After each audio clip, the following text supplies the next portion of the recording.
Hi friends, இன்றைக்கி காலையில் வெள்ளனாவே ஃபுல்லாக வாழையை பார்க்க வந்துட்டோம். வாழையில் ஃபுல்லாக பார்த்தீங்கன்னா ஃபார்மர் தான் இருக்கார். அண்ணன் தான் ஃபார்மரு. ஏகமாகவே ஃபுல்லாக காஞ்சாரம் தான் விழுந்துருக்கு. கண்டு வந்து பார்த்திங்கன்னா இப்போ ஒரு 6 மாதம் மேலே ஆச்சு. ஃபுல்லாக காஞ்சார நோய் தான் தாக்கியிருக்கு. ஃபுல்லாக இங்கே பாருங்கள். இந்த காஞ்சார நோயத்தை பொறுத்த வரைக்கும் ஃபுல்லாக பார்த்தீங்கன்னா சஞ்சீவனி ஒரு டேங்க் 100 கிராம் யூஸ் பண்ணுற மாதிரி, சூடோமோனாஸ் ஒரு டேங்க்கு 100 கிராம், அதோடு சேர்த்து ரெண்டையும் வந்து தயிரில் வந்து மிக்ஸ் பண்ணணும். தயிர் வந்து பார்த்தீங்கன்னா 10 டேங்க் ஓட்ட போகிறீங்கன்னா 1 லிட்டர் தயிர் யூஸ் பண்ணுற மாதிரி வரும்.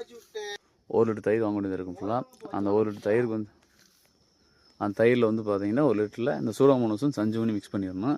ஒரு கிலோ போட்டுருணும். ஃபுல்லாக நீம் ஆயில் வந்து பார்த்தீங்கன்னா டேங்க் 25 மில்லி யூஸ் பண்ணலாம். அதோடு சேர்த்து ஸ்ப்ரிண்ட் இருந்தால் டேங்க் 25 கிராம். அப்புறம் பார்த்தீங்கன்னா மைக்ரோனேட் டானிக் ஏதாச்சும் யூஸ் பண்ணிக்க வேண்டியதான்.